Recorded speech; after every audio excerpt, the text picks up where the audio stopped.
Hey Chris, that was the first time we had a pre-chat, and I enjoyed that. Um, It's like you said, when Joe Rogan starts recording and he's already laughing, like they've already been in the studio for half an hour. exactly. I For mean, us, it was like it was five it, minutes, it's but 5 minutes, but you know what? Sometimes you want to do it. I heard you're supposed to do this when you have introverted guests that need like loosening up. Like you can tell Joe Rogan has like a cabinet full of liquor and cigars, and he's got a whole bunch of tools to like make sure people are comfortable. I don't think we normally go in cold to this podcast. Um, yeah, but that's a cool 5 minutes. We could sometimes need to do that if we want to lubricate our voices. yeah, for sure. So I would say I'm like pretty sober, but came here from the afternoon. There is a summer once a month in Dusseldorf, right along the river. There's always events there. There's always like a French fest. There's the fair. There's a so-called fish market that starts a fish market because not there's not a single one selling fish there. It was Wait, just a wait, you're not off. fucking You're not off the 10,000 people ocean. day Aren't drink. you guys a landlocked country? What the heck? Are you guys off a northern ocean? I don't know where you guys are. Yeah, you should look at a map and just make this podcast better by improving your Hey, geography. this is how I ask you questions on every podcast of where you are in the world, and I learned geography So, slowly. It's great.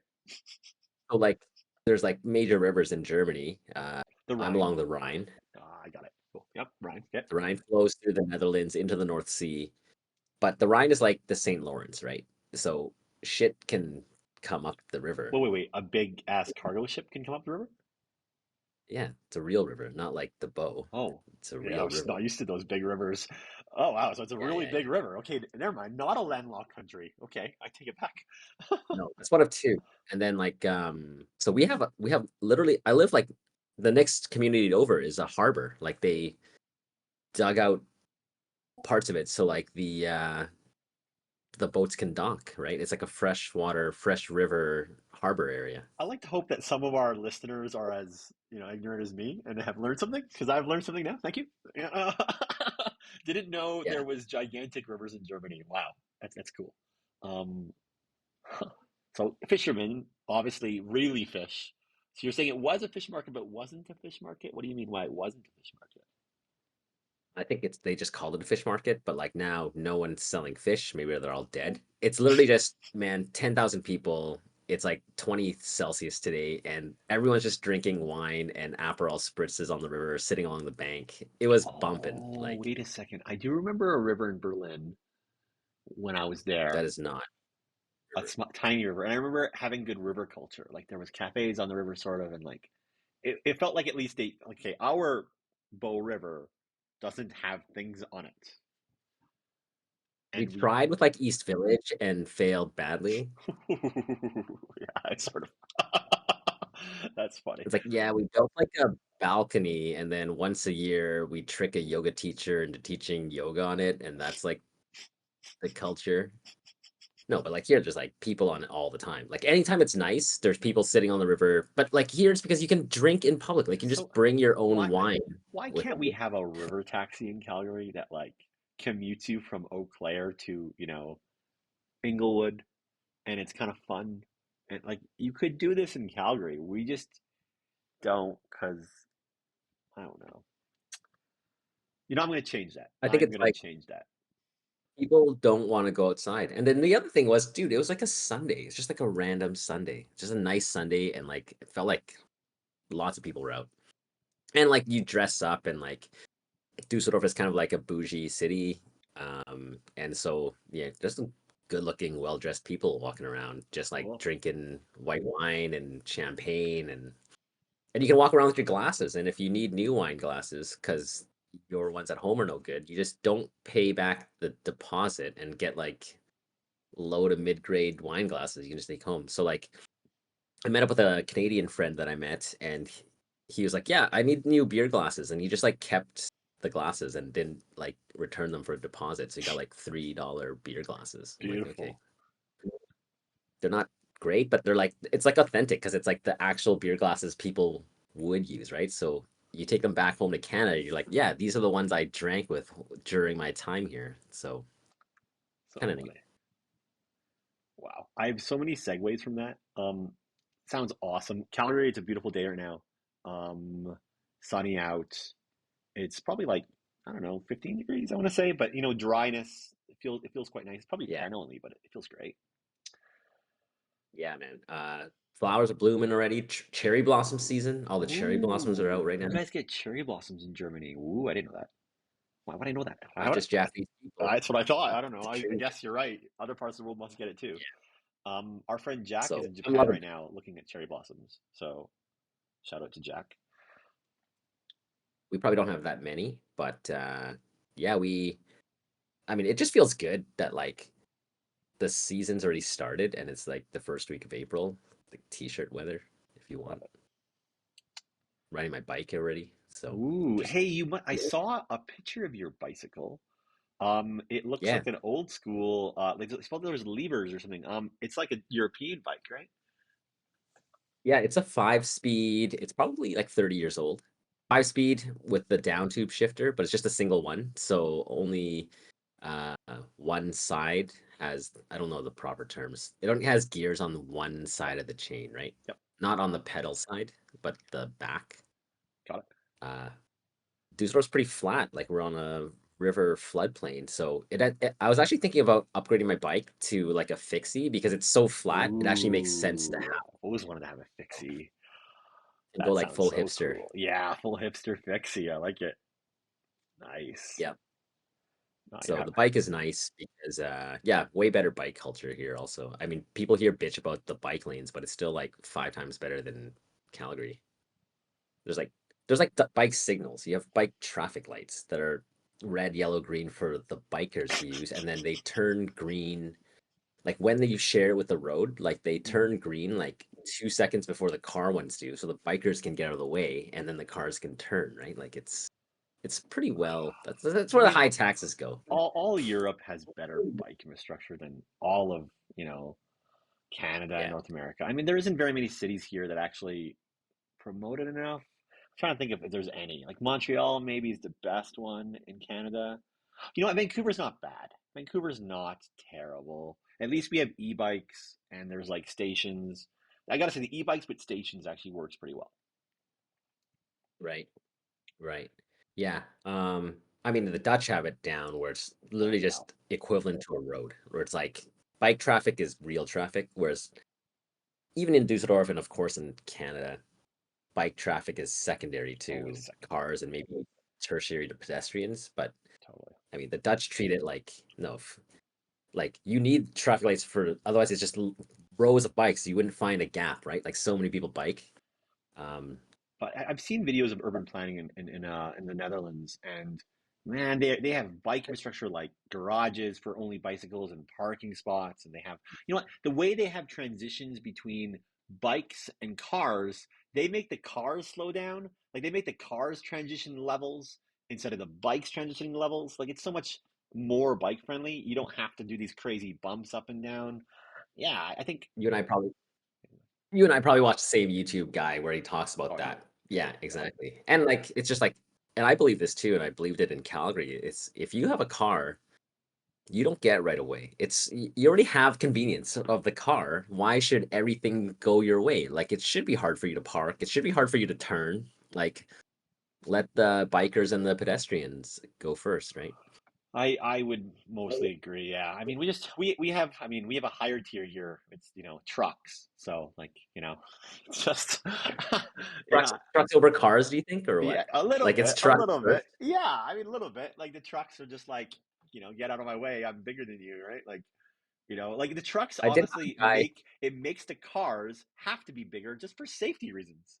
Like, hey, I don't want to be in a little smart car and get crumpled. Do I gotta trust that crumple zone? I don't know. Like the trucks make you have bigger cars. Yeah, and here it's the opposite. It's like if you have a, even if you have a normal sedan here and not like a Fiat 500 or a Mini Cooper, it's like there are places like you literally just can't go. It's like, yeah, you want a bigger car? Like you can't come here, or it'll be Exactly. very hard.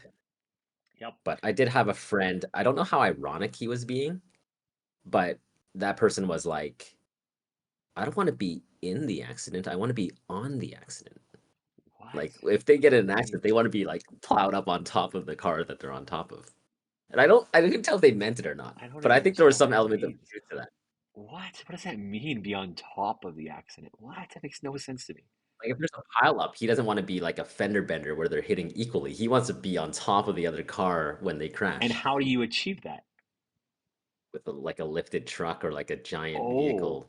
I see. Yes, of course. So that was a calorie person. Okay, got it, got it. I didn't totally understand. Yeah, Yes, yeah, on top. I yeah. totally get the on top I want to mindset. be on the accident. I don't want to be in the accident. I want to be on the accident. That's a good way to put it. Oh, so great. Hey, why do you have a Yeah. bubble tea in your background? Um, there's a little bubble tea stuffy. Oh, yeah. That's I think we named him Bobby the Boba. Bobby the Boa. Love it. Um, I so we have like a fair here. I can tell you about that too. It's really cool. So they have something called the Rhine Kirmes, which is just the river fair, and they set up on the riverbank, and it's like Stampede, but so I won it, you know those games where you play with like eight other people and like the more people you play with, the bigger prize you get? Like, you know, Yes, like yes, when you yes. I remember shoot the the shooting water. water. Yeah, yeah, I got it, got it. Yep, yep. The more people I giving their played money like up, the bigger prize you can achieve. Yep, understood. yeah, bro. I was playing last year, 3 tries for 10 euros, and the whole thing was packed. And I fucking won two of them. It was mini skee ball, which I'm like freakishly good at skee ball. I won two of them, and so that's just one of the two prizes I won out of my 3 tries for 10 euros. It was Wow, pretty epic. that It was such a flex in front of my friends to like just win two of them in front of them. It was pretty cool. nice. That's awesome. And I got that in a baby Yoda, and but I ended up giving that to someone because they saw it on my Instagram. They're like, "Can I have that baby Yoda?" And I was like, "Yeah, right. I'm not even a Star Wars guy, so I, I I kept the like bubble I like tea." Bobby the Bubble Tea. I think that's pretty cute. That's pretty awesome. I always like I Yeah. appreciate you setting up your background to be very polished. And it's from the first episode, we've upgraded a fair bit. I like it. The plant, the art, it's great. I don't know if you noticed any additions in my life or not. You're just like you're like fishing. You're like the low self-esteem. Like, did you notice anything different about me? Oh yeah, of course, of course. I mean, I change my background often, and mostly just reminders for me to do things. Like I have an unstrung tennis racket there, just to be, and it's just yelling at me, "Please string me." And I'm like, "Oh yeah, I gotta string you." It's mostly to-do list items. That's all it is. It's like a Dunlop sponsor me. Oh, that's No, never yeah, ending. Uh, um, it's a oh, nice splash of color. But is that going to be like the permanent place you store them, or like? no, no, no. I mean, I'm in a reno project of renovating this house over the next year, so everything's temporary. I don't. I mean, honestly, I've been moving furniture around just to test how it feels. And what I learned already, behind me is actually my bed now. So I kind of like a studio setup, like you, somewhat. And I realized the bedroom is way better there, just has much more natural light. It's better to sleep in. So, it's for me, it's like moving things around to figure out where they go because I do have a really small space, and I got to be really efficient about what furniture I get and what, um, just to put things in a certain place. I'm figuring it out, so it's kind of fun, but nothing's permanent. I've been putting up uh that screen on the wall because I'm still trying to get that working. It doesn't look very good in that background. And then I don't know. I just put my tennis racket up there because it's actually my squash racket because it needs to be restrung as well because the guard's broken. Um, Okay. So you decided to put your bed in what I would consider to be the living area, correct. Yeah. and it's better. How come? So my house is 110 years old, Hmm. and that means back So then their bedrooms were really tiny. Like people just slept in their bedrooms. There was no like massive, you know, entertainment area, how now modern bedrooms are like. So a queen bed in a tiny bedroom really sucks because you can't like get out easily on both sides. So physically, like the space inside the tiny bedroom on my main floor, which is the primary floor, it's so tiny, um, that I just didn't enjoy it. There's two little closets. I kind of like have to, the closet door doesn't open fully. I don't know. And even though I was going to renovate it, it still sucks. So I realized there was a problem. So I moved to the bigger area of the house, which is the living room. The living room gets all the natural light because it's south facing and all the views of the city. So, I mean, I can lie in bed and see the tower. So it's pretty nice. Oh, that's kind of sick. One thing I like about you is you kind of just be like, Fuck whatever the norms are. I'm just gonna do the thing that makes sense for me." Yeah. So what's in your bedroom then? Or so the room where that's supposed to be the bedroom, I Um, suppose. What's so at the moment, it's not very much. It's kind of where I go to get changed in the morning because there's where the closets are right now. And you know what? I don't know if you have this concept or not, but there's probably gonna be Floor World as me and like Floor World exists there. What I mean by that is like it's a comfy space where you're closer to the floor. So maybe in the future here it'll be like carpeted or it'll have pillows all over the place or it'll have tatami mats. I don't really know yet. But right now Lyric likes to enjoy that room a lot and sometimes I lie on the floor with her. I don't like her on furniture, so I'm trying to make that a hard rule where she's not allowed on furniture. And I've been pretty successful so far. Like we did that with our training for the first year. So that's a place to cuddle per se. Um, and then the plan in that room is probably going to be a Murphy bed. So it can be used as either an office or an extra bedroom when people come to stay, or just as a walk-in closet. So it's kind of a flex space of things. That makes sense. That's the plan, but still planning it to be honest. And then I'm planning on dividing behind me the bedroom so it's a little more private, but with I'm thinking glass because I want the natural light to go over to this side. I don't want to just block out the one window. There's two sides of windows, but I don't want to block all the light away and make it, closed off. So it'll be like a half wall or a three-quarter wall or a glass wall. I don't know, something like that. interesting? Yeah. I mean, my main floor is only 700 and some square feet, right? So it's pretty tiny, right? There is a lower floor, which is the bi-level that has its own walkout, which is like 600 square feet. But the funny thing is, the stairs to go downstairs suck, like drastically suck. In terms of like, there's like a low header that makes you duck, and the stairs are like designed wrong, so you kick your feet on them and it like hurts. Like, there's so many I problems with it. know. You hurt, yeah. Yeah, So I just don't. I never go I had a friend. downstairs. I never want to go downstairs. I want to go downstairs and do the laundry. Hate it. So I gotta fix that.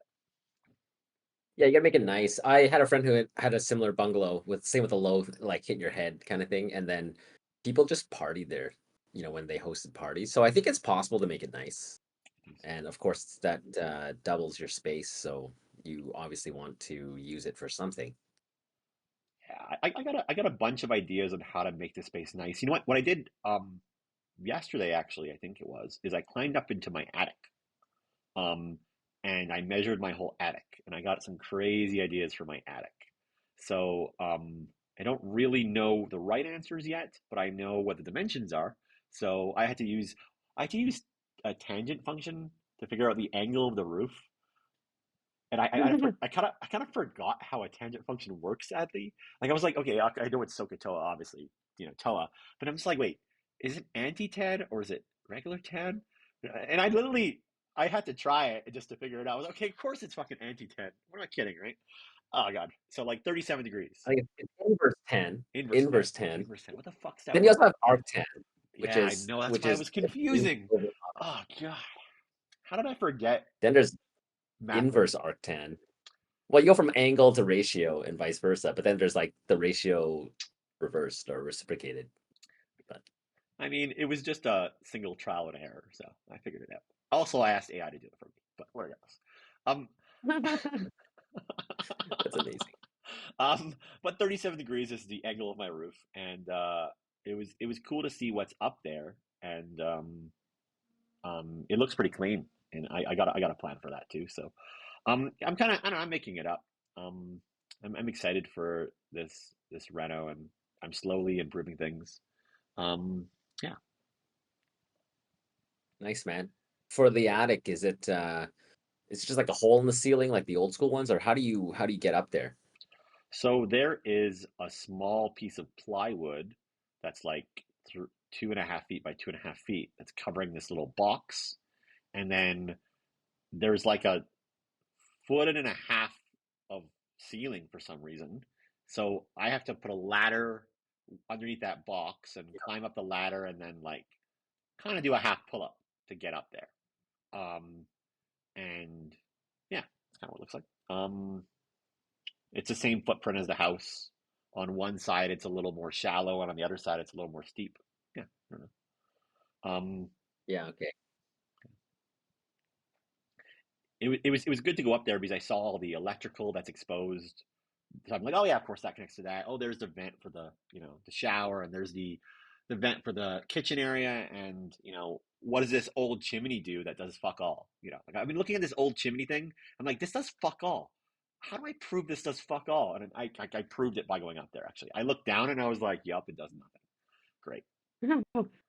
Yeah, I mean, most people just treat it like a junk space. I guess it's nice there wasn't like rats or bees or a person or cats or like, You know what? I didn't even consider that those things would be up there. I just go up there, right? And um, no, there wasn't any of those things. Yeah, it felt very like the wood I'm, quality de- was I'm def- good. I don't know. that's good. I'm definitely grossed out by those types of spaces, right? Like, I don't even like the garbage room in my current flat. I'm like, ugh, scary. I mean, you got to I'm like bring. Kevin and like afraid of my own basement, you know? So funny. Oh man, man, I've had. Okay, wait. You were telling me for the first 5 minutes some crazy things going in your life. My week has been crazy, crazy, and not Bro, crazy. Oh God. you so the reason we had the preamble was because I can't really share right now, and I would love to be able to share in a time that made sense. But if you're able to share, I mean, I think let's hear it because this type of, and Well, I honestly have no idea what the fuck you're gonna say. So I'm actually kind of stoked so, about oh God. What is okay? Where should I start? Because a lot of things have happened this week already. All right. So, for one, we'll start at the beginning of the week. Monday. Monday was March 31st, and that was the day my startup went on hiatus. And on Friday, the previous weekend, I decided to host a Monday hiatus lunch. I was like, we have to all get together. Even though there's only like 5 or 6 people who are currently working, there's been like 30 of us building this company for the last 4 years. Like I'll just invite everybody and see who shows up. Whatever. I throw a bunch of parties. Should work out. An online the party. live one, Uh, it, online party. it Okay, has to be because we're all remote, right? So it's always okay, it's I that's wasn't always sure. good. Yeah. So I invited everybody to lunch, and most people on my team know how my parties work, so they show up because it's kind of fun. So we had 25 people show up on Monday, and I we buy everybody lunch. So you're encouraged to buy lunch, forced to buy lunch, and you have to take a picture of your lunch, which is awesome. It's kind of how we make it social. And I give away prizes for the best picture. And it was awesome. It was a bunch of like actually everybody was quite sad, a bunch of speeches and like going through it. And then we played a game we've been building, a little like gambling game that we finally like. I had to hack all weekend to finish it, by the way, because it wasn't even done. Me and this one coder hacked all last weekend in the middle of the night to get it all done in time for Monday, and it was a great beta test. So we loaded everybody up with some money, and everybody was gambling on this game we built, and it was freaking cool. Or else, that was hiatus Monday, kind of somber, right? So come Tuesday, well, I don't have to work anymore. I mean, I do have to work because there's still tons of cleanup to do, but I'm no longer on salary because we've fired everybody. I'm hourly now, and I can feel this sense of just freedom. It feels great to no longer be a missionary. Now I'm a mercenary. I was a missionary for 4 years where I was loyal. I wanted to work hard. I put in as many hours as possible, and I was driving the mission of growing the company. But you know, That's first of all, that's clever. Did you invent that? Missionary versus mercenary, or did you steal that? still stole it from my good friend Richard. No, stole it. I like that. That's cool. That's a nice. I like that. Okay, but on Tuesday I'm a mercenary. I get paid hourly, right? A good hourly rate. I still have to clean up accounting, but I get paid for every hour I do. I get paid for every battle I show up to. If I don't work, I don't get paid. That's the new rules, right? We're on hiatus. We don't approve anything. Um, Nice thumbs up there, Discord. Okay. So yeah, I'm a mercenary. It feels freeing. I'm so free. I don't have to work. It feels great. Um, but then Wednesday rolls around. Oh God, so many things. Do you remember how I told you that my good friend is running for Ward 8, right? And that's David Cree. And he asked me to come on his team like on Wednesday. Bro. Yeah, that's cool. Yeah. Um, so I met him. I've been kind of like in contact the last week or two, kind of like bugging him, trying to like figure out where he's at and trying to help him and stuff. Um, so yeah, he asked me to come on his team as campaign manager, and that's what I'm not qualified for. But um, he's a startup guy. What He's an entrepreneur guy. So am I. I mean, we're not even normal to begin with. So why not? Okay, so pause there. Did you say yes already then? Yeah, sure you said yes. And okay, and then so also as far as I know, your first foray into politics, sort of? Well, hold on a second. I've been gambling on politics for 15 years. I'm pretty That's experienced not at that's beating not people at politics. politics, okay? That's bullshit here. I have no idea. I don't know what I don't know for sure. No, that's cool, dude. Okay, and is he running for mayor or just counselor of something? Counselor Ward 8. Ward 8 is Beltline, That's Harvard, uh, isn't it? Yeah, yeah. Marta Loop, it's Sun Alta, it's like around where you used to live. It's Lower Mount Royal, Mission, Upper Mount Royal. It's also like Mount Royal I think that's my University old area, ward. Garrison Wards. Yeah. Well, that's kind of cool because honestly, if this person's qualified, because I don't know him, Yeah. like we could put him out to like my network over there too, right? Oh, dude, you So have so many people you know in that ward. Holy shit. it's All of your friends live in that ward. I just realized that. yeah, basically, yeah. Wow. Reals. So we should get him on here. Number Oh, one, we should get him he's on coming. here, He's gonna come. He's gonna come. Yeah. right? And then two, okay, campaign manager. First of all, you're like missionary versus mercenary, but really, Well, mercenary is just a contractor. You're a wait, wait, contractor. wait a You're second. an Wait a second. Well, hourly rate. I was a mercenary on Tuesday. Now I'm a missionary on a Wednesday, right? No, no, Yeah, no. yeah, I went back immediately to missionary, working for trying to help. And this is not a full time yeah. role, right? You went, This is. But you went to the brothel, and someone was like, "No, you're my favorite girl. I'm just gonna hire you." So like, you're like, "Yeah, okay." And so you lasted one. You were on the market for a day. Someone put the someone put a ring on you, pretty much what happened. Pretty much and what you've been wifed up again, at least for a temporary basis. happened. I But you're right. is a campaign manager just like a project manager? Like you're just doing like you're just like the main person that does whatever needs to get done kind of thing, or like like yo, I need an event space. Can you book me one? I need XYZ. Can you get it? You're like a So, fixer, or is there like a more defined well, work description? two people already report to me. So, I think there's a lot of intricacies with it. I would say, wow. Okay, you gotta anybody who's listening, you gotta let me have some grace of not knowing what I'm supposed to do. But I think what I'm supposed to do is is be the candidate's right hand man, so he can do all the work that is needed to make him look great, and all the Yeah, behind the scenes he should offload to me. So I'll give you an example of that. I took him to I was at a squash tournament all weekend, and I invited him to come, and I'm glad he came. And I introduced him to like 15 people, but I ensured he never talked to anybody more than 5 minutes because he doesn't have the time to. He's got to go to his next thing, and it's my job to get him moving, meeting people, figuring out if they're his kind of people, if they're a volunteer or they're an investor or somebody who could sponsor us or just a voter, right? And it's my job just to move him along and keep his day organized and go, right? Sort of PA role, sort of a lot of hats, right? That's startup, right?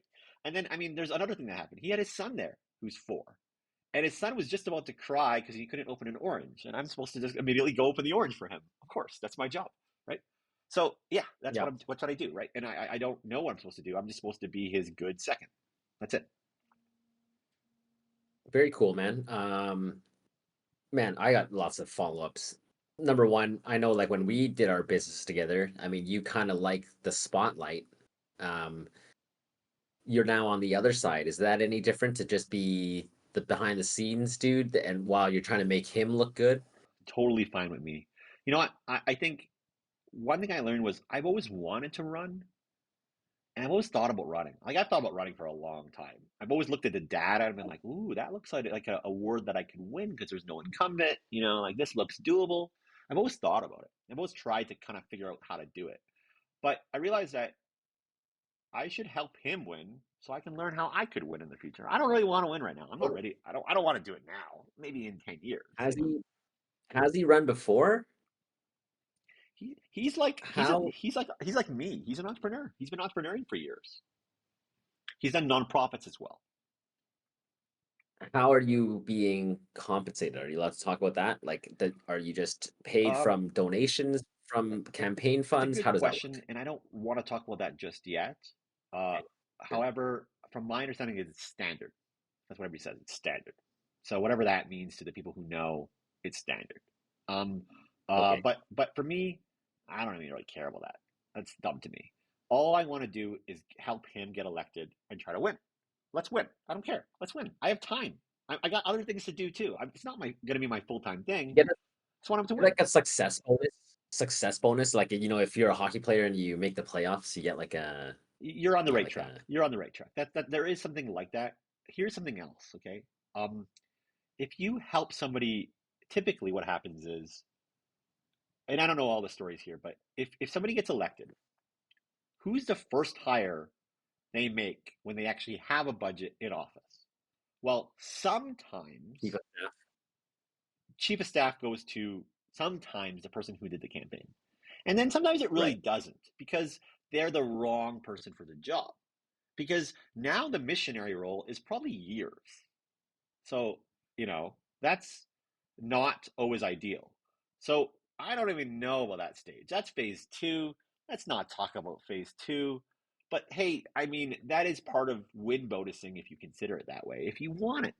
Do I want it? I don't know, man. I'm on a transition period of coming from hiatus.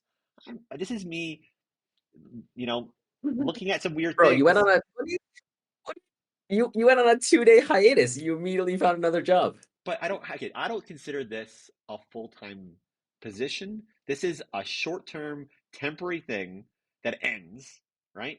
And How like it's only an 8-month thing, right? So I think about it like it's an 8-month thing. I have to do a reno that's a year thing. I have some other stuff I'm doing in China for a bit, whatever, right? Like I got these little things on the go. It's kind of like me learning how to fly, right? I wasn't really going to become a pilot. I didn't want to be a pilot. I just wanted to see, is it fun to fly a plane? I don't know. Like so it's was sort it? of like that. It is not fun to fly a plane. It is It is the not. first time. It's just not that fun. It's fun the first time. It's fun the first time for sure. But you're still able to travel to Asia for a month. Yeah, He can work without you while it's remote. hmm, Our training session in a few days here is remote. The whole party is remote. You have to be. So I mean, yeah, I can't do meet and greets for the next month in person, but I still going to be a lot of the back end. And then of course I'll be in town for most of the next 8 months, so I'll be here. Um, it's not like we can't have on the podcast while I'm in Asia. Like it still goes on, right? remind me again also how you became, I mean, there's obviously a lot of trust between you guys for him to ask you to do that. What how do you like how did you become to get to know this guy so well? Like what were you guys doing in the It's 10 pretty years much. since we were at Accelerator? Do you remember? Yeah, I mean, do you remember? Yeah, we were at Accelerator back in the day. So we worked out of the same office and we always jived well together. We kept in touch over the years, like him advising me and I was advising him. We always just kind of caught up for coffee and like, hey, what are you doing? Oh, I'm doing that. And we just kept in touch and we always jived. So that was just it, right? Um, we never worked on many things where we both had stakeholder interest, but we were just peripherals. So I could tell you know, from the projects he's worked on, his work ethic and his passions, and I can tell he's just a stand-up person, just based on his actions, and that's enough, Like, and then of course he can win. That's it too. I wouldn't back a horse that can't win because I don't like running uphill forever. It's hard, man. Oh, Uphill really? is hard, right? So you've seen his policies and stuff, and you think he can win? I've seen his policies and they sound right to me. Yeah. Are we Got it. aligned on complete policies? No, we're not. But it doesn't matter. I know he's a good person. I know his policies sound like it's winnable. That's enough. So, Yeah, for sure. I think the values check is most important, right? Because their mind can be changed, or maybe something with the situation changes. But if they're not good to begin with, then there's a discrepancy there. So I think you're going about it the right way. Okay, well that's just your Wednesday. So yeah, I what know. next? I know. So I was at Norquay skiing on Wednesday, by the way. Okay. And oh my God. Oh my God. Best POW day I've had all year. Oh God. Okay. Great POW day at Norquay. Oh my God, I'm appreciating Norquay as a mountain so much more than I ever have before because they have one run that has amazing glades that you would love to. Oh my God, their glades are Oh, I've great. skied there. I've only been there a couple times because we always go to Sunshine because it's the same place. But the couple handful of times I've been to Norquay, uh, I'm like, yeah, people are sleeping on it. Totally. People are sleeping on it. So this was a special day though. And this is kind of interesting. Guess how much a lift ticket was on Wednesday? At Norquay, which is like I would say it's B tier. I'm gonna say $90. I think you're probably in the ballpark. But what if it's a special weird day? Like, I don't know, anniversary of something Wait, wait, weird. it's April. That was Wednesday, I don't know so what it's just holiday. April 2nd. There's some holiday or some celebration or something. They Okay, had $20 ski day. what? How Okay. did you know about it? Well, the person at my I went with Evelyn, and she knew about it. I don't pay attention to these Okay, things. Most people don't go on right. Wednesdays, right? Like who goes on a Wednesday, right? Most people don't. You got to Who work. can? Exactly. I can. So it worked out. I was gonna bail the day before because it was kind of raining, and I was like, this is not gonna be a good day. Why is this gonna be a good day? But of course, rain in the mountains is snow, Adil. Why wouldn't you know that? Obviously. But so like, so I don't know. Somebody else bailed, and then it was just we went, and it was great. So here's something funny. Northway probably on a normal Wednesday isn't that busy, but on a $20 Wednesday, Northway's packed. So what? Yeah, Parents pulling their kids out of school for a deal kind of thing, or no. Who shows up to $20 Wednesdays? This is a good question. oh, let me. It's all the people who would otherwise have gone to Sunshine Nope. that day. People don't know about it. This is Locals, a the locals from Banff. good, good, good. You got it. Okay, Okay. locals from Banff. Okay, uh, people who have flex schedules or like who are like who love skiing or snowboarding but haven't been in years and don't really want to go because they've gone so many times in their life, but it's only $20 and they're free. Like of course. So what do you get on the mountain if you have all these people on the mountain? You think you get screaming kids, right? But you don't actually. You get a bunch of pros, a bunch of people who are really good at skiing and snowboarding. And it's actually really aggressive. People are good cutting each other off and like they're no like there's a guy who almost cut me off for us to have a massive collision. And I said on your left, like last minute as we're about to crash. And he's like he bailed. He immediately turned right and knew exactly what was going on. I was like, oh thanks, buddy. Like pro star people. This is weird. And then we have a dump of snow. Holy crap! It's great powder conditions, sort of. It starts snowing at noon, and for 2.5 hours it starts dumping. So we get another fresh layer. It's great. It's rare. I've never seen that before. As a guy who enjoyed a POW day, although I'll be with no people, I'm gonna empathize with you and be like, yeah, that was sick. So you had a great POW day, and the David Cree also invited you to be his campaign manager presumably while you're on the hill. Of course, yeah, totally. Yeah, That feels pretty good. feels pretty good. Yep. Okay. Okay. So, okay, what are we at now? Thursday. Well, it's day one working for as a campaign manager. Like, I just go to work, right? Like, Wait, when is the election? 8 months from now. it's like October or So it's something. in, Yeah, I don't know.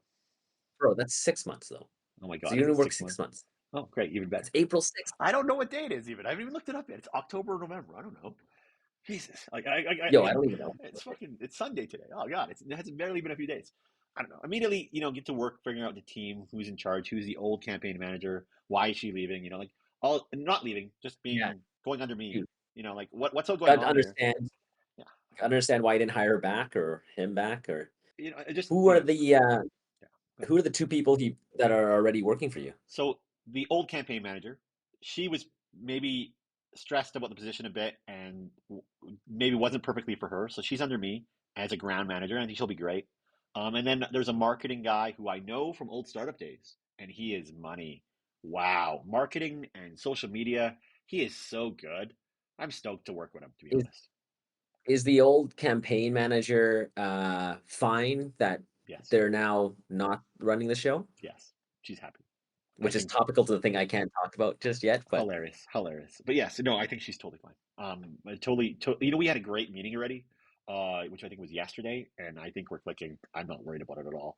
Um, so yeah, damn man. what happened then? So then now we're on Thursday, Friday. I don't even know what I did on Friday. Let's see. I have a calendar. I don't know. Whatever.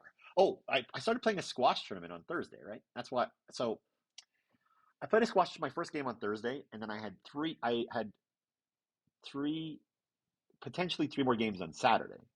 Um, so this is our club championship for my squash club at West Hillhurst.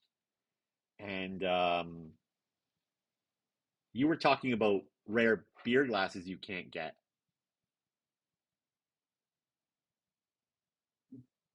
Bro, no. Yeah, yeah, I took gold. You won. I took gold in my division, which is still fucking makes me happy. Yeah, totally. My dad was, Congratulations, man. oh, dude, my first actual squash uh tournament win. And It all you was got was a cup. that's what That's all you get. You know what? This is interesting. You don't get very much when you win. Second place gets a wine bottle, but for first place, you get none of the crap that the sponsors provide. You just get the cup, and that's maybe all you want. You know? Well, you get your name on the plaque, right? You get like 2025 club champ. C That's division. more important than anything because like Exactly. Exactly. 50 years from now, when some kid walks past that and doesn't read it the same way I don't read the ones now, your name's still there, you know? Yes, you get an engraving on the plaque on the wall. Correct, with four other names. But yes, you Yo, do. but that's pretty cool, man. That's pretty cool. Congratulations. That's sick. So that was that all weekend or just one day on Thursday? So first match Thursday I won, and then I had to play three more matches on Saturday, which was exhausting. Which was the full day for everybody to play all the remaining matches. People played on Friday as well. So on Saturday I had to take it, essentially. And then you're listening. I mean, I'm a crazy person. I invited my candidate Dave to show up so I can introduce some people at the squash tourney because it was a great place to meet people. And it was so in between games, I'm like shepherding him around a bit. My dad showed up, which was awesome as well, even though he always makes me nervous when I play. Oh God, it's so hard to play when he's watching me. Just brutal. But it was great. He was there, and lucky I won it. I gotta say, I'll give some credit out there. I was top seed in the division going in, so I was top seed. I did win a tournament that I was top seed for in C division. But I've never won one before, so I'm forced now to go to B. Right? So I don't. You have to now, or do people think you were just sandbagging and you should have been in I B mean, or there was one dude at least who was one of my friends actually got accidentally shoved in B, and we probably should have been reversed. But no, there wasn't easy matches at all, and no, like this happens all. I remember I had a story about this already. Like, there's a topsy that beats by a 16-year-old girl. That totally happens all the time. Like, there's people who are not properly ranked, and there was some guys in this division that I had to play through. So yeah, no, it's still it was a toss up, but you know. if you're top of C, are you bottom of B or are you mid pack B Ooh, when we'll you go? find out. We'll find out, Chris. I don't know. I mean, that's a whole season away, right? The season's just ending, so I don't know. I don't know. Oh, oh, Well, that changes my mental model of you a little bit, because thanks. in my mind you're like fat and like out of shape, but maybe you're not. Thanks, Chris. Appreciate that. I was fat and out of shape, but I've been going hard squash, buddy. I've been going hard squash so hard. It's my gym, But man. Love it. buddy, I've been sleeping on you, man. And I apologize for that. You That's okay. know, I'm just like you're doing this cool shit and you're now someone's campaign manager. I'm like, fuck, have I just like not observed this level up happening? Damn. Just So slow and steady, buddy. Slow and steady. maybe maybe I need to pay this man some more respect, you Oh, know? no, you don't. No, you don't. I do whatever. It is what it is. So that was my whole week. I had a good week. A lot to do, but so coming back to you. Okay, what do I want to ask you about? Uh, you were saying, this is on my things to ask you. You Yeah, were do saying it. that learning how to drive in Canada is different than learning how to drive in Europe. And I just wanted to dive in that a little more because it's kind of interesting that we get our driver's licenses so basic, but maybe in Germany or in Europe they take it a lot more seriously. And you sent me something which would what I it costs to get a driver's license. Yeah. I would be lying to say that I know the process because I truly fucking do not. But that's what everybody tells me here is like, okay, like, in Canada, you're 14, maybe you've already been driving the tractor if you're a farm kid. But like 14, you can drive with your parent next to you or someone with a license, and then 16, you can get your license and you can just take the fucking learner's test over and over again until you pass it. And I think to enter the test, which is what it was 25 years ago, it was like $20 to take the test. Like basically almost no cost for failing. Like to get your license here, you have to learn like daytime, nighttime. You gotta take like 20 lessons with an instructor. You have to pass the test, and I think it's like €1,000 to do the driving tests. Wow, So that's like crazy. there's a cost to fail, right? There's like people don't want to fail. Where here, if you had like rich enough parents, or they just keep paying till you eventually get a good day and you pass, right? Or you just bribe the guy in the Northeast, and you get your truck license while you're at it. Mhm. Whatever the case might be. And so the result of that is, and it's one of my favorite things about living in Germany is, dude, the fucking drivers here are really good. Like I drive almost every day now, which I haven't done for like 10 years in Calgary, like because where I lived, I've always just walked, drive on the weekends maybe. And now I commute every day, right, to work. So 30 minutes driving every day, 15 minutes each way, still pretty close. But I almost never see dangerous maneuvers. Like it's possible that I'm the most dangerous guy on the road. And That's and I've funny. always said this, like I was a pretty good driver in Canada. I'm probably like an average driver here, right? Oh, Like, you know what? That yeah. reminds me of driving with. Do you remember Guglielmo from university days? Guy? Yeah, yeah. Guillermo? Guillermo. Oh, man, I can't say. Gulli is however. Okay. Um, he used to drive an RSX, if you remember. Yeah, Uh, I remember that. you remember that? Remember that? Okay. And he grew up driving in Argentina, and we went for a spin in his car once, and he scared the heck out of me because he did a move in Kensington where there was only an inch on both sides, and I'd seen nobody ever even consider going 40 kilometers an hour at an inch on both sides is insanity to me. But I saw Gooley do it without even like considering the world. Yeah, man. I I've the roads here are tight. I'm probably I'd be interested to see how well I drive in Canada now, because I've also driven my car very tight to other cars, like because Yeah. the roads are just narrower. Or if you have to like be next to a truck and the truck is just like right on the line, like So that's just what it I is, right? must be a terrible driver because I'm not a very I think I'm probably way below average in Germany because I don't think I'm a great driver in Calgary. To be honest, I'm a great motorcycler. I'm a great motorcycler, but I don't think I've ever took the time to learn inch clearances of like vehicles. You've seen me hit a mirror on 70th Ave before. I I was in the car when you did that. didn't mean to. I'm But I glad mean, you you always have the didn't. mirror. You always have the mirrors. Um, yeah. So, and the other thing too is like, if you signal, traffic opens for you. Uh, Zipper merges here are perfect. People don't get angry. Like you're supposed to go to the end and then someone opens a spot for you so that you zipper merge. It's not like, oh my God, you cheated, right? Like we're all in line. It's Totally, like, dude, totally. no. It's just Wow. Wow, that's super interesting. polite society here that's in the city. And then of course, on the Autobahn, it's just like pure meritocracy, right? It's like, I have a faster car, so move. And it's not like I feel like in Alberta, people take it personally, right? It's like, what, you think you're better than me because you're going faster? It's like, no, I'm just going faster because I am faster, right? It's not personal.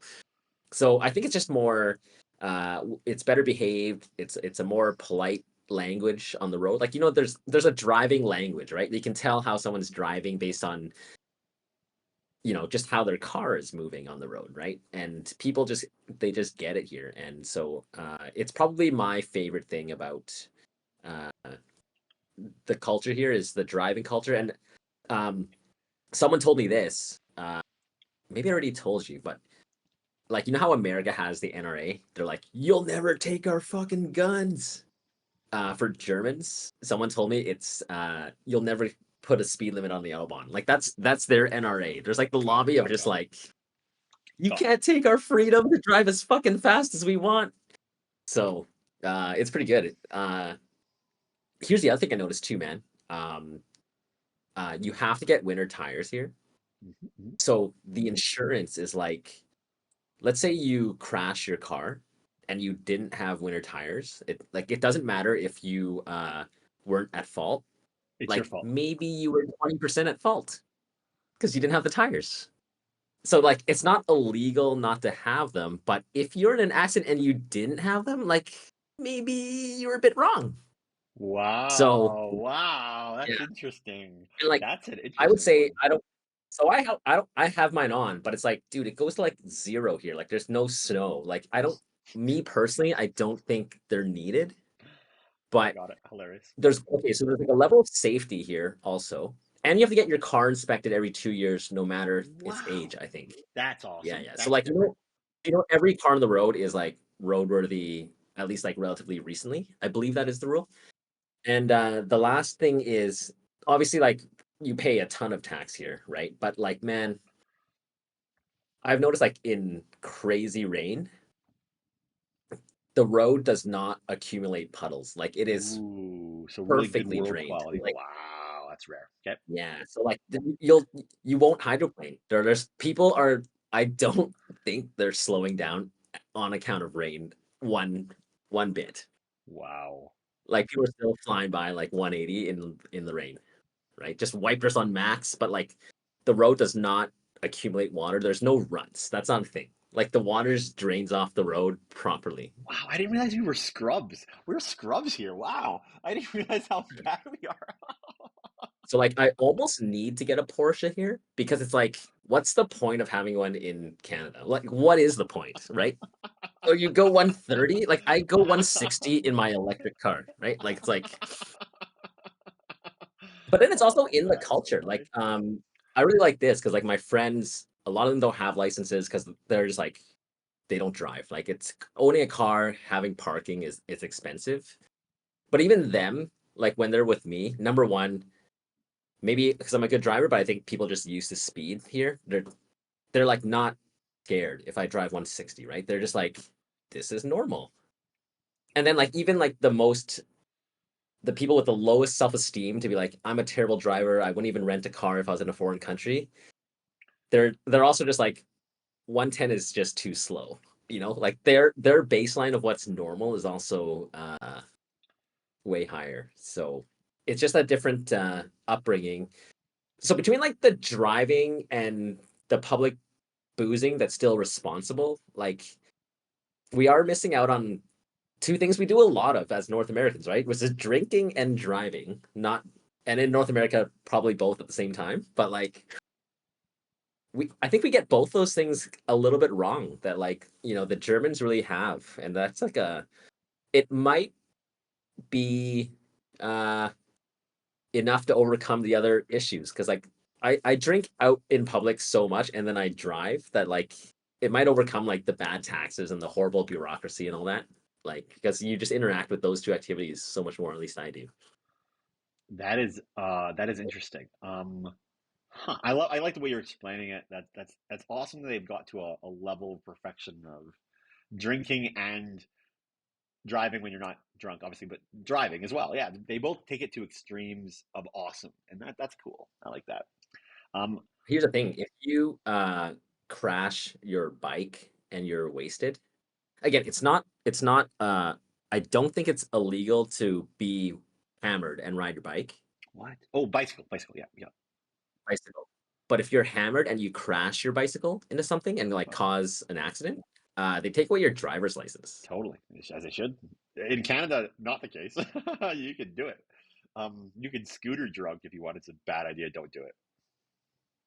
I've done it, and with apologies to some people, it's one of the few Apologies to things some I people. regret.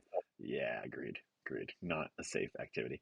Um, you know what? I'll tell you, the new generation isn't as drink drivey as we are. So, like Yeah, our older generation was worse than us, but I think the younger generation definitely feels like they are a lot more cautious about this. I think they look to us like we're idiots, to be honest. Um, I know yeah. this because, like, I hang out with my hockey team, and some of them are half my age, and you know, they respond to I me. hate They that we're were able to say that. one more time, sorry. I hate that we're able to say that. It Yeah, I sucks. know. I do. It's gross. So I mean, literally, heard this conversation where I was inviting everybody like, hey, we should go for a drink up at the pub on top of the arena after, right? Or we should plan to have beers, in the parking lot after because that's a normal Canadian thing to do. But they were like, oh yeah, yeah, we should. And then one guy was like, oh, I'm driving, I won't drink. It's okay. I'll just have a tea or whatever. Like he like perfectly orchestrated the responsibleness. And I just noticed that. I'm like, wow, the younger generation knows the right rules. And not just that, I noticed it at hockey as well. They all have neck protectors. I don't even know what a neck protector is, but they all wear them. And I don't even understand. Like, I didn't grow up like that. I didn't grow up with hockey of wearing a neck protector. I guess it's to prevent you from getting slashed in the throat. I guess. I mean, a lot of them wear full cages, which is smart. I wear a half visor. I don't know. I guess I Yeah, grew up a yeah, little yeah. older school. Some of the really pro hockey kids that come from out of town, like more farm kids, no, those guys seem to play a little rougher. But the city kids, they're responsible. It's just interesting. Yeah.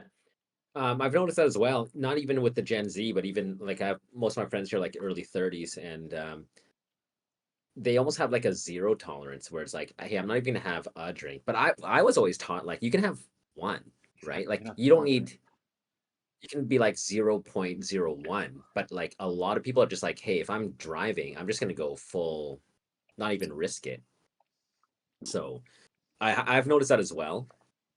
Um, So I don't know. It is a bit of a change, and all the stats say that too, right? That's why there's so much more non-alc now. Like it's Love it. much more mainstream. Like non-alc is like what vegan was for us, right? We're like Totally, totally. now like a vegan menu is like normal, Yep. but like now like every major restaurant, even here, has non-alc as options. So you can still look like you're having a drink, but Yep. no one really knows. You don't feel like the pressure if there Totally. was any. Yep. But I would say there's not even any. Like I don't care, and like I don't think Gen Z is applying pressure to like drink the same way. I think like when I was going out younger, like people were always trying to get you to do a shot or Totally. drink, and right, like now that just doesn't fucking exist. Exactly. Which is probably not even a bad thing, to be honest. Like It's probably, it's I wonder if poison. I was talking with Lucas the other day, and I wonder if it hurts the bar economy though, because the way they used to make money was alcoholics, and if you drink, you're not an alcoholic with a non-alc, you know, like you responsibly go home after two, like you don't drink 10 I don't, non-alcoholic beers. So how do you make money as a bar industry in this new age? man, that's a great question. I think fewer people are just even having bars in the sense that like we understand like, hey, let's just get fucked up at the local place, right? Scott Galloway talks about this a lot, though. It's also why I think the statistic is like the more people are like single than ever, too, right? And it's like because they're not drunkenly meeting people. Like you have to admit like alcohol is like a social lubricant, and so Definitely. you have less of those collisions, right? Those accidental collisions of being drunk, lowering your inhibitions, and then some of them hit, some of them are good, right? Oh. And so, yeah, I don't know. The culture's shifting. I I don't know. I feel old even talking about it, My but intuition is probably pop-up events and maybe alternative drugs, I think. If I were to guess, can help, but I don't know. I mean, I'm a different age now, so I mean, I'm drinking a coconut because I like coconuts. I'm still drinking a wine. I love that you're drinking a Coke. Hey, this was on my topic list. Of the segue. Do you know how to open a Is coconut? that no? I This imagine you just cut it till it makes itself obvious, but I'm assuming that's wrong. Why would you ask me that? so this is a hard skill to learn, by the way. This has took But did me you open that one? Yeah, okay, wait. I opened this coconut and it's got a perfect lid. And I don't know if you can tell, that's like a coconut layer that's still there. I can eat the coconut afterwards, right? You see that coconut Wait, layer? did that did that start as a hairy coconut before No, you no, that's opened not it? how it works. You buy a coconut that's been shaved, I don't know shit. and coconuts are green before they turn white. Like, come on, Chris. How do you not know what coconuts are? Um, Wait, what? Aren't coconuts brown no, there's with two kinds of coconuts. There's brown coconuts that are what? hairy, and there's green coconuts that aren't hairy. How do you not know this? What? There's two kinds of coconuts I at live in least. Canada. Where the fuck would I see a fucking coconut? Okay, I don't think I've seen a coconut in its natural place in my life. I've never gone anywhere and like been like, oh, a coconut so or a I palm told tree. you What I'm is a it called? beach snob, and palm trees on the beach Right. that have coconuts. I know I have some good coconut culture in me. Okay, my mom grew me up with coconuts, even though there were stories about coconuts. I kind of understood. Um, this is I believe this used to be a green coconut, and they shave it to be more economical and ship better, and package it probably in Mexico or wherever I don't know where they get it from. In 90% shaved and opened, and you what reheated it? Wait. How does you It's open it? not open. I had to open it.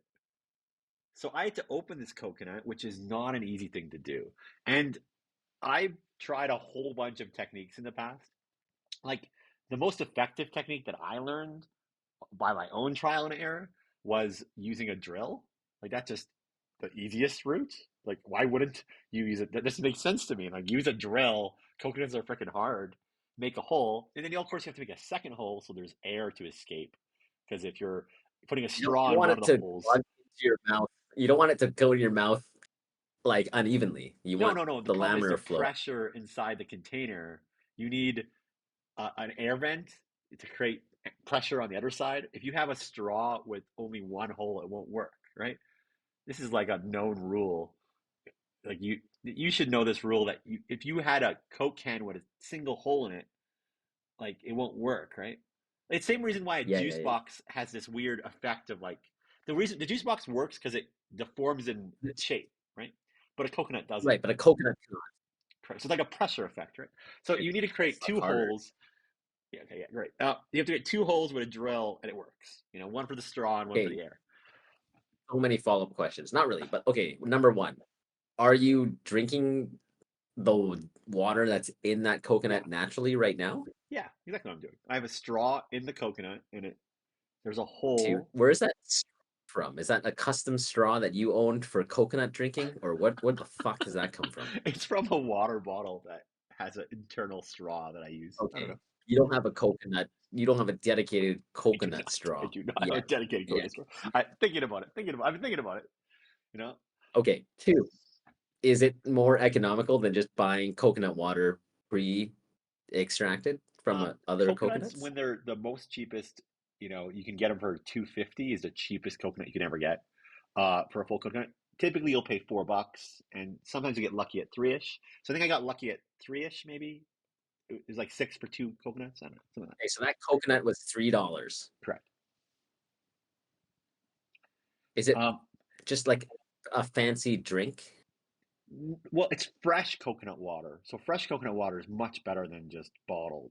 You can feel that it's fresh because it's like marinating in its own coconut flesh, right? Okay, I'll It's buy like that. I'll buy that. I'll buy that. I don't know if that's true. And then of course So after you you're finish the drink, you take a spoon and you eat the coconut flesh, right? coconut flesh, Yeah, right? which Of is course. what turns like it's how you get like coconut, like chips and stuff and like coconut shards. Like why that's why the little coconut shards are there, right? They come from the coconut flesh. They don't like take the I coconut know. liquid. I know Okay. that Okay. coconuts are used. Okay, yes. You got it. Um. Okay. So you're. Is a coconut nutritional or is it just a good flavor? I Because it's if you drink like apple juice, right? You grind up like 6 apples to make a cup of juice. That thing just has like 100 grams of sugar in it, right? It's more of a snack. But is a coconut good for you? I assume monkeys subsist on coconuts. So I mean, are like I think there's like certain animals that like coconuts are like I don't, I'm just bullshitting this one. I have no idea. I think humans, if you're like stranded on an island, you just Yeah, survive of off course. coconuts, right? It's Yeah, water but I thought that and was it's because okay. of water. Exactly. I think we also watched the same survival guy on YouTube as well, not just the Dutch bike lane guy. Okay. Final question. Okay. You're in the grocery store.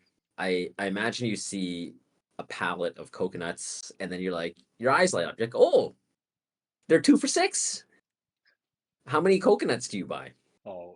Two, two. I don't want to over myself. I don't want to overstock myself with coconuts. It's a treat. You don't Hmm, have a coconut every day. Like first of all, the reason why you don't have a coconut every day because doing this is really hard. That's the reason why I don't have a coconut every day. Because okay. opening coconuts is really hard. I haven't perfected it. So so you're eating a coconut, you had a big week, lots Oh of yeah, celebrating, successes. You're celebrating like, this man, I'm week gonna of a crack coconut. a coconut open. Yeah. Okay. Hey, that's good, man. I do the same with wine. Something a little bit alarming occurred to me. I When I went to Italy, episode 5, that was literally only 5 weeks ago. I came home with 25 bottles of wine. Uh, how many are left? Wait, let me guess. Let me guess. Let me guess. Wait, let me think of that. I want to think of that for a second. Let me try to do the count. 25 bottles of wine. This was what? 5 weeks 5 weeks ago? Does Chris drink a bottle of wine a week? Yes, he does. Uh, ago. it's kind of outrageous. I like. There's 10 bottles of wine left. Obviously. Yeah, I think there's 11 left. I mean, I don't drink them alone. Of Like course, of course you know. Of course you know. Of course you know. Of I'm course. I'm generous, right? Like I give away. That's the other thing. Like when I had like the lifetime supply of beer, right? It's like you become more generous because it's like on hand. You know what I mean? Like you sh- you share it more freely because you always feel like you have an ample supply. And then today, as I was eating breakfast, I was just staring at all the empty wine boxes, and I was like, where the fuck did they all go? So Oh, that's funny. I mean, I think you subsist on wine a little bit, like it's part of your caloric intake now. It sounds like you're like a French person, like it sounds like this is I eat like a just lighter. You eat like a lighter dinner, and then you reserve like 300 calories for the wine. I think that can be true. Yeah. love it. I like it. I mean, it works for you. That's awesome. I got to join you on this wine fest. That's awesome. Um, I'm gonna round this up, but I should explain how you open a coconut because it's hard to do, so the audience knows how to do it. You drill it. Well, no, I mean that was my old method. The new method is Oh, you you have to slam your knife into like an octagon pattern on the top of the coconut. So that you looks like a hexagon. yeah, I know I'm not very good at it. And if you can hit it and create a perfect like hexagon octagon shape and you have to hit it more than once. That's the hard part. Like you have to like slam it down a couple times. And then the key is like to grab your fingers and like pry it open. For some reason, okay, this is Evelyn's cousin taught me this. Kitty, she taught me that like there's a weak part of the coconut, and if you can find the weak part, it just comes off. And that's how you get like a perfect lid for your coconut. So Um, that yeah. could be useful when you become like the beach bar bartender, surfer bro, Oh, totally. That's the plan. Oh yeah. and then you're explaining that to like someone's hot wife, and someone's like, "Hey, man, that's my wife." And you explain to her how to like open a coconut. I mean, I would love to get to the day where I could hit six perfect cleaver chops and the coconut just opens beautifully. Like that's the goal, right? Like this beautiful, perfect precision hexagon.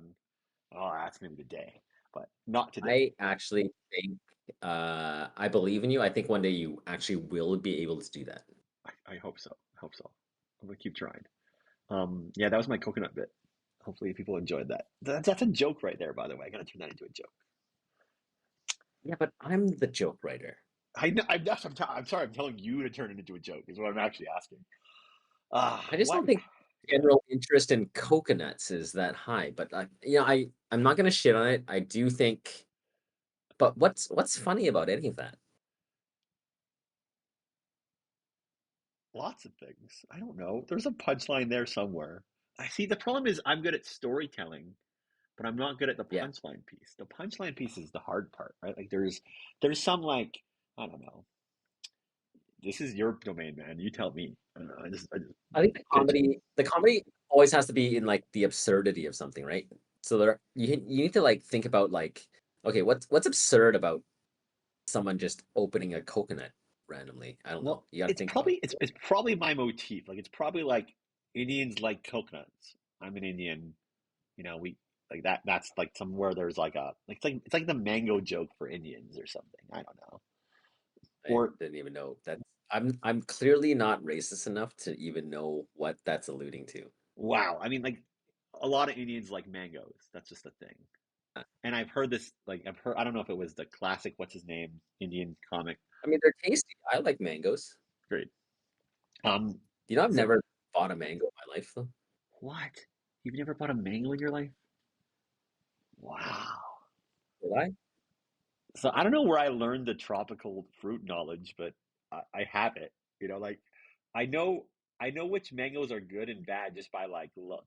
And I'm like, that's all those mangoes are trash. I'm not buying any of those. And then occasionally I'm like, ooh, these have potential, and I squeeze a couple, and like, yep, those two.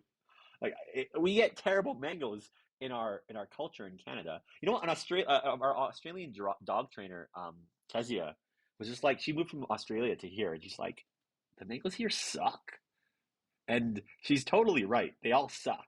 Isn't the right answer no shit? I mean, what I was trying to tell her is, yeah, you gotta like wait for the right season and then like figure out the ones that look colorful. It's a challenging process, and then you gotta hatch it too. Like, Yeah, not shit. Like a well, Pokemon. definitely, you have to take your mangoes home and realize the perfect moment to open them. Yeah, you gotta I know have when they're ready. I struggle with that with avocados. Like I can't even begin to imagine. I've just not been exposed to enough mangoes to be like, ah, yeah, that's a bad batch. Like that's not good. I don't even know what that would look like to me. How does your avocado game work? So you know avocados somewhat that you can figure out when they're I think good. you just I think it's a prayer. Like I cut it open and I think I'm just like, number one, don't cut your hand open, Chang. And then two, hopefully it's Oh, not like moldy inside. oh wow. You're Because just sometimes they gambling are. on fruit. I don't even understand how the mold gets in it. Because isn't that the whole point of the peel? Oh God, this is hilarious. I hope I have God. Uh, that's that's one of my irrational fears. I have the same fear with eggs. Um, Here, I think the eggs are like closer to the farm because the groceries are just better here. So like sometimes I'll get like a thing of eggs and there's still like feathers, like small ones, feathers on the shells. But like it's too much of a reminder to me that that egg in fact came from a chicken. Like I don't want to see any evidence of that. So my irrational fear is that eh, whenever I crack an egg open, in my head, I'm always just like, please no skeleton. Please no skeleton. So I don't want a chick to fall into my frying pan. And the feathers really don't help that irrational fear. That's pretty funny. I bet those eggs are way tastier though. Yeah, they are. They strangely come in packs of 10 and not 12 here. Oh, interesting. Weird. But then it made me question, why do they even come in 12 anyway? Like, why not 8? Why not fucking 6? A Well, they do fun, come in a 6, but fun, a like, fun number. Dozen. I don't know. and it made me question everything, right? Like, all packaging is arbitrary. Like, who decides how many should come in anything? Oh yeah. So, Wow. so food. Um, the other thing about mangoes and why I've never purchased like a whole mango is like I just get them chopped up. Like, Sunterra gives it to you in a cup, and then I know they're ripe because they're orange. I, you never had to learn mangoes. I get it. I get it. I mean, this is the same thing with opening coconuts. The coconuts, the advanced level, the mangoes are, mid tier level, but you can upgrade what level of fruit slash, tropical But thing. I don't even know where the coconut supply chain, like how does that even work? Like, is there a guy importing coconuts? Does Safeway just do it? Like, I don't even know. Like, I don't even know how coconut even gets into your hands. So Like, I, what?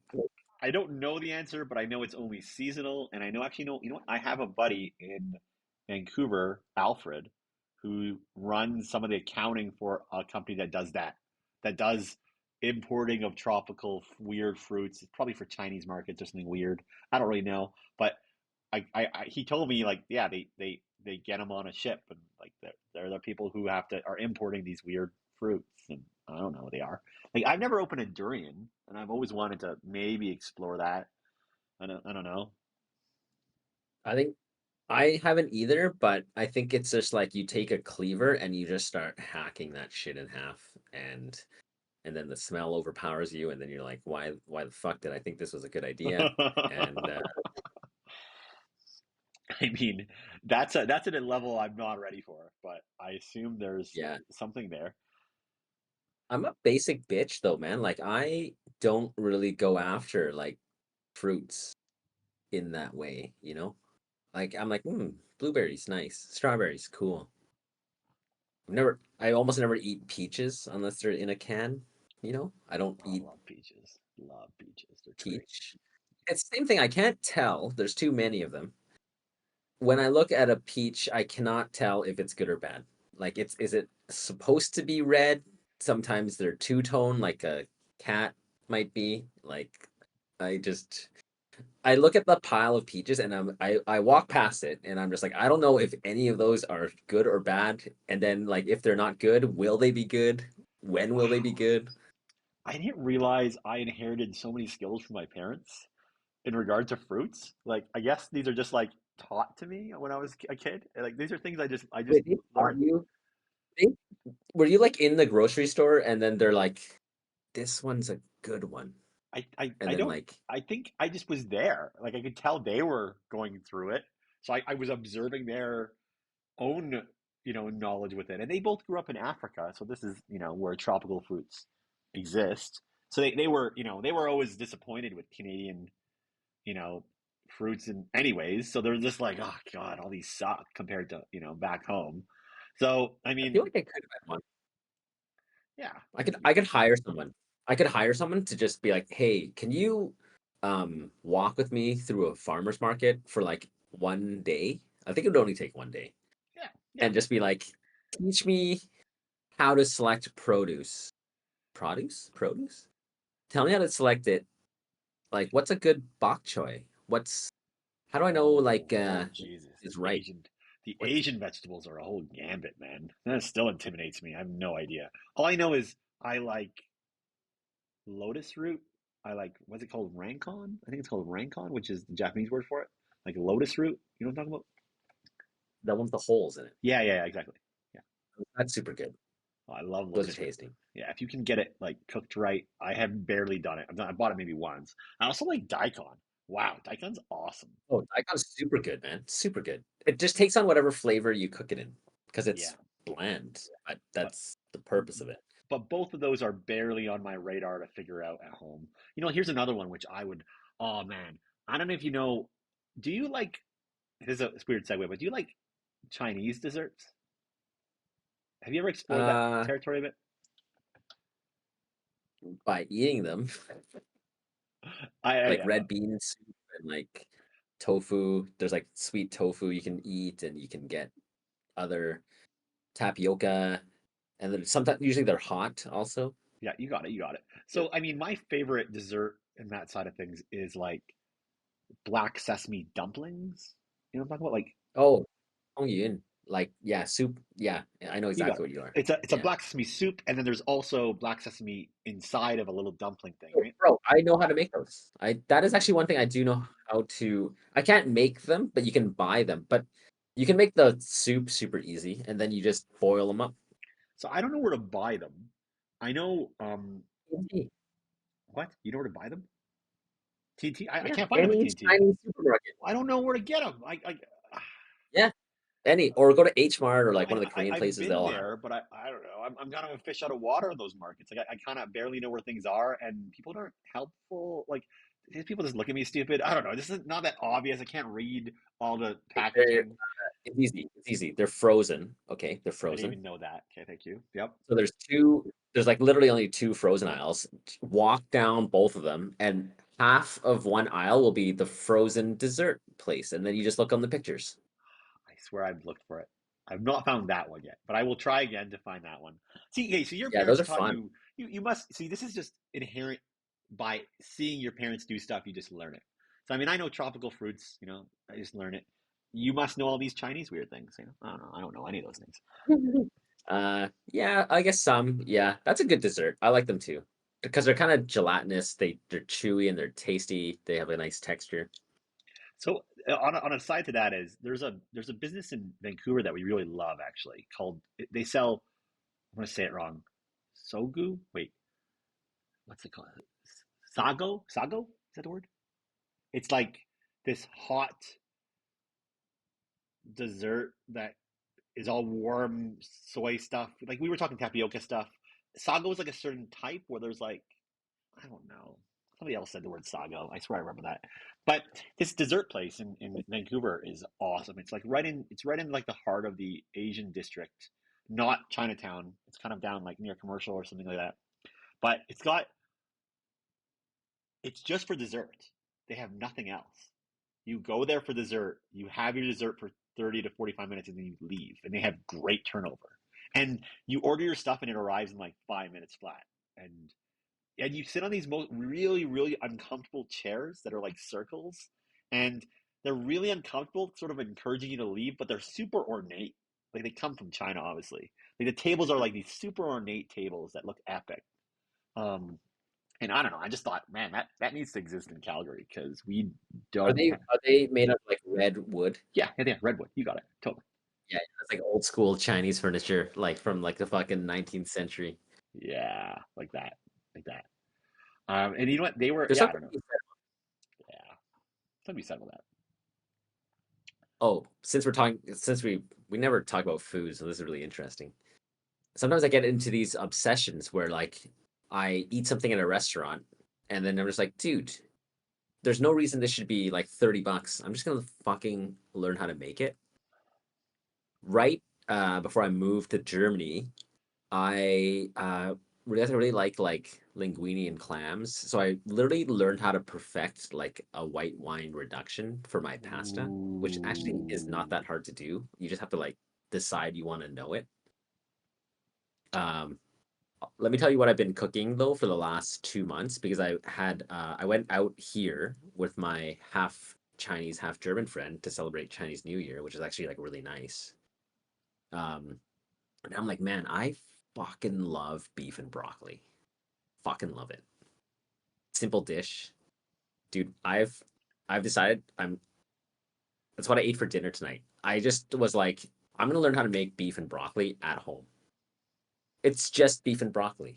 You'd think it'd be that easy, but like I've been like being like, how long do I need to cook the broccoli? Because it needs that right crunch level. You don't want them like, and the Chinese guy always gets it right. Like that guy in the back, it's Uh-huh. the perfect al dente Uh-huh. crunch. Uh-huh. So I've been fucking with like how long to boil my broccoli for before I toss it into the pan. And I've been playing with like the cuts of beef because the beef at the Chinese restaurant always tastes the best. And then like how thick to make the beef and broccoli sauce. Bro, I think I've nailed it to the point where I'm super happy with how my beef and broccoli turns out. And then I just literally cook up a giant frying pan worth of beef and broccoli. And the only way it would be better is if I had a wok and a gas grill, which I don't have. And then have, I make a fuckload of rice and I just dump all of it onto rice and then I just eat it all. It's so good. That So sounds now I know how to delicious. make Chin style beef and broccoli. It's fucking great. That sounds awesome. I want to eat some beef and broccoli. You know what? I've had a new love for broccoli over the last 6 months. So Oh, I love I broccoli. don't, you know what? And I really haven't figured out the right system. I use a little Chinese stir, like a little Chinese, I don't know, I call it Chinese. I got from TNT. It's a little basket, and it sits in a pot with little legs.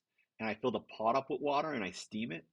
And it does a pretty good job of steaming broccoli. But you sound like you have a better method. So please tell me.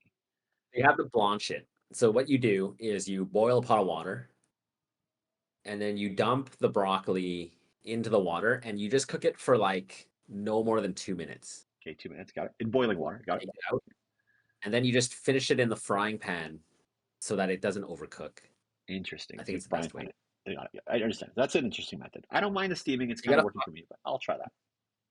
but steaming, I think, like the point is to cook it fast so it stays crunchy, right? Like steaming it just slowly wilts the whole thing. Like you're not Totally, like totally. the heat needs to hit it fast and hard, right? And then you're in and you're Oh, out and it stays crunchy. interesting. Interesting. I will keep that in mind. Huh. Yeah. And then you can fuck around with like how big do I make the pieces? I personally like to make the pieces a little bit bigger. Like I don't want my broccoli too small because then it's just soggy, right? They like I'm not eating baby food because you can eat pesto. I don't know. But like so I like to know that I'm eating broccoli. If I can eat the broccoli in without biting it in half, it's too small. So I like to cut my broccoli pieces big, which lets them stay crunchy, you know? Ooh, that's a good point. These are intricacies I never even considered. It's Interesting. about texture. Texture is a big part of the food. So Definitely. You know what? yeah. It's going to be a So I've learning been cycle of fucking with just, also like like how do I cut the beef strips, you know? You're supposed to cut against the grain of the muscle, and then you're also supposed to like, there's like an ideal size of beef strip that's like fun to eat. You know what I mean? And I think I just what nailed kind that of as well. beef strip are you getting? So where are you getting your beef from? And like what does it look like? Is it a it's not a I steak, so right? I've discovered I've been playing around. I've gotten like goulash cubes to make like Hungarian goulash. Those aren't that good. Too tough.